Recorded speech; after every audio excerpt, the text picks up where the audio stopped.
23페이지 장남을 쫓아내다.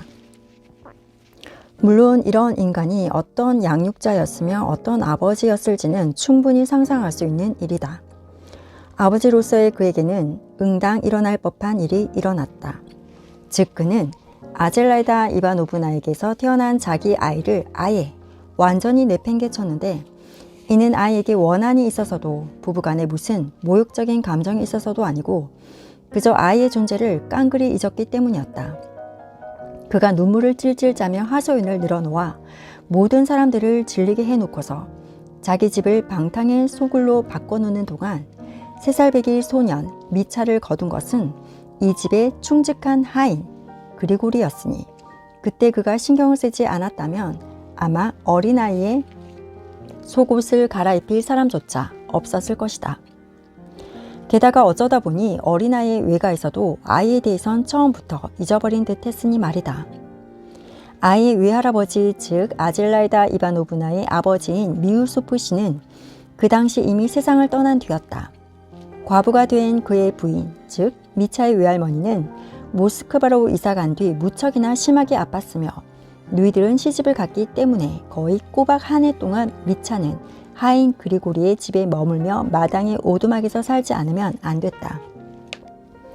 하지만 아비가 아이를 기억했다고 한들 아이라면 어떻든 그의 방탕한 생활에 방해가 되었을 터이니 그가 직접 나서서 다시 오두막으로 내보냈을 것이다. 그런데 파리에서 고 아젤라이다 이바노브나의 사촌 오빠인 표드로 알렉산드로비치 미우소프가 돌아온 사건이 발생했다. 그는 이후에도 오랜 세월을 연이어 외국에서 살았는데 당시만 해도 아직은 매우 젊었지만 미우소프 집안 사람들 중에서는 특별하게도 수도물과 외국물을 먹은 탓에 계몽된 사람, 더욱이 평생 동안 유럽인이나 다름없었던 데다가 말년에는 40에서 50년대의 자유주의자를 자처했다. 자신의 활동 기간 내내 그는 러시아건 외국에서건 그 시대의 많은 자유주의자들과 인맥을 쌓았으며 프루동 바쿠닌과도 개인적인 안면이 있었고, 자신의 편력이 끝나갈 무렵에는 이미 그 자신이 48년 파리의 2월 혁명 당시 시가전의 참가자나 다름없었다고 암시하면서 혁명의 사흘간에 대해 회상하면서 얘기하는 것을 특히나 좋아했다. 그것이 그의 젊은 시절 중 가장 즐거운 추억들 가운데 하나였던 것이다. 이전 계산법으로 치자면 대략 1000명 정도의 농노에 해당하는 독립자산도 그는 갖고 있었다. 그의 훌륭한 영지는 바로 우리 도시의 가장자리에 위치해 있어서 저 유명한 우리 수도원의 토지와 맞닿아 있었다. 표트르 알렉산드로비치는 아주 젊었을 때 유산을 받자마자 당장 무슨 하천어로권이라든가 무슨 산림벌목권이라든가 잘은 모르겠지만 여하튼 그런 것을 놓고서 수도원을 상대로 끝없이 소송을 제기했으며, 그렇게 성직자들에게 소송을 거는 것을 계몽된 시민으로서의 의무로까지 간주했다. 자신이 물론 기억을 하고 있었고 한때는 심지어 유심히 봐두기도 했던 아젤라이다 이바노브나에 대한 얘기를 전부 듣고 또 미차가 남겨졌다는 것을 알고 나자 표드르 파블로비치를 향한 젊은이다운 온갖 분노와 경멸이 끌어올랐음에도 불구하고 그는 이 일에 끼어들었다. 바로 그참에 처음으로 표드르 파블로비치와 안면을 튼 것이기도 했다. 그는 상대방에게 아이의 양육을 자기가 맡았으면 한다는 의사를 직설적으로 표명했다. 그가 훗날 상대방의 특징적인 성격을 잘 드러내주는 대목인 양 길게 이야기한 바에 따르면 표드르 파블로비치의 미차 얘기를 꺼내자 상대방은 한동안 무슨 아이를 말하는 건지 전혀 알아먹지 못하겠다는 듯 굴었으며, 심지어 그의 집안 어딘가에 어린 아들이 있다는 것에 잠옷 놀라워하는 눈치였다는 것이다. 표트르 알렉산드로비치의 이야기 속에 과장된 점이 있다고 할지라도 어떻든 충분히 그럴듯한 부분도 있었을 터이다. 그런데 정말로 표드르 파블로비치는 평생 동안 연기를, 그러니까 사람들 앞에서 갑자기 뭐든 전혀 뜻밖의 역할을 연출하는 것을 좋아했는데, 무엇보다도 이따금씩은 아무 필요도 없이, 심지어 예컨대 지금처럼 자신에게 곧바로 해가 되는 경우에도 그러했다. 하지만 이러한 특성은 비단 표드르 파블로비치뿐만이 아니라 굉장히 많은 사람, 심지어 대단히 영리한 사람들에게서도 찾아볼 수 있는 것이다. 표트르 알렉산드로비치는 이를 열심히 진척시켜서 아이의 후견인이 되었는데 이는 어머니 사망 이후 어떻든 아이 앞으로 자그마한 재산이, 즉 집과 영지가 남겨졌기 때문이었다.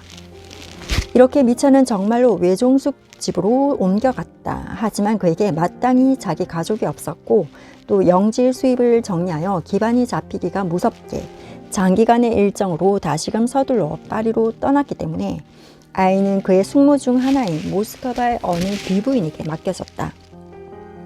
그렇게 파리 생활에 젖어 있는 동안 그도 아이에 대해서 잊어버리고 말았으니 특히 그의 상상력에 앞으로 평생 동안 잊을 수 없을 정도로 큰 충격을 안겨준 2월 혁명이 도래했을 때는 더 그러했다. 한편 모스크바의 귀부인은 사망했고 미차는 그녀의 결혼한 딸 중에 하나의 집으로 옮겨갔다. 이후에도 그는 4번이나 이렇게 보금자리를 바꾼 듯하다.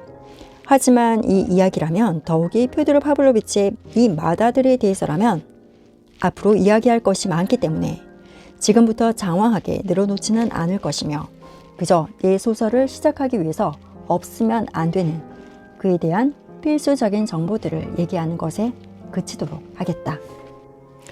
첫째, 이 드미트리 퓨드로비치는 퓨드르 파블로비치의 세 아들 중 유일하게 자기는 어쨌거나 얼마간의 재산이 있으니까 성년이 되면 독립하게 되리라는 확신을 갖고 자라났다.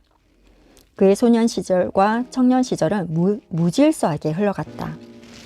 김나지움의 공부를 그는 다 끝내지 못했고 그 다음엔 어쩌다 어느 군사학교에 들어갔고 그 다음엔 카프카스에 떨어져서 승진했고 결투를 해서 강등되었다가 다시 복귀하여 방탕을 일삼다가 꽤 많은 돈을 탕진해버렸다. 성년이 되기 전에는 퓨드르 파블로비치로부터 돈을 받지 않는 상태였기 때문에 그때까지 그는 엄청난 빚을 지고 말았다. 그가 성년이 된 뒤 처음으로 자신의 아버지인 퓨드르 파블로비치를 알게 되고 또 보게 된 것은 자기 재산에 대해 아버지와 해명을 하기 위해 일부러 우리의 고장으로 왔을 때였다. 그는 그때도 부친이 자기 마음에 들지 않았던지 아버지의 집에서 그다지 오래 머물지도 않았고 아버지로부터 얼마간의 돈을 받자마자 또 앞으로 영지에서 나올 수입을 받는 문제로 아버지와 다소간 협상을 한 뒤에 서둘러 떠나버렸는데 그때 그는 퓨드르 파블로비치로부터 그 영지의 수입도 가격도 전혀 알아내지 못한 채였다. 퓨드르 파블로비치는 그때 첫 만남에서부터 미차가 자신의 재산에 대해 정확하지 못한 과장된 개념을 지니고 있음을 알아챘다. 퓨드르 파블로비치는 자기 나름대로 특별한 계산이 있던 터라 이것에 만족했다. 그는 젊은이가 경솔하고 난폭하고 정열적이고 참을성이 없는 남봉꾼이라서 일시적으로 뭘 쥐어주기만 하면 당연히 짧은 시간 동안이긴 하지만 여하튼 당장은 잠잠해지는 부류라는 결론을 내렸던 것이다. 바로 이 점을 퓨드르 파블로비치는 이용해 먹기 시작했지만 즉 자잘한 간식거리 삼아 간간히 송금을 해줌으로써 이를 일단락짓기 시작했지만 결국에 가서는 이미 4년이나 지난 마당에 인내력을 상실한 미차가 부친과의 일을 완전히 단판짓기 위해서 다시 한번 우리 도시에 나타나는 일이 터져버렸으니 그때 느닷없이 사정을 알고 나서 미차는 정말 깜짝 놀랄 수밖에 없었다. 즉 자기 앞으로는 이미 땡전 한 푼 남아있지 않아 숫제 계산을 하는 것도 힘들 지경이다. 자신의 재산 전부를 이미 퓨드르 파블로비치한테서 현금으로 받아갔기 때문에 어쩌면 그 자신이 도리어 부친에게 빚이 있을 수도 있다. 언제 미차 자신의 의사에 따라 성립된 이러저러한 협약에 의할 때 그는 더 이상 어떤 것도 요구할 권리가 없다 등등 젊은이는 심히 충격을 받았으며 행여 거짓말이 아닐까 속임수는 아닐까 하는 의심이 들어서 거의 앞뒤를 잃을 정도로 격분해버렸다. 자, 바로 이런 정황이 내 소설의 도입부에 해당하는 첫 번째 소설의 주제를 아니 더 정확히 말해 그것의 외적인 부분을 이루게 될 참극의 시발점이 된 것이다. 하지만 이 소설로 넘어가기 전에 퓨드르 파블로비치의 나머지 두 아들인 미차의 동생들에 대해서도 얘기하고 이들이 어디서 나타났는지도 설명해 둘 필요가 있겠다.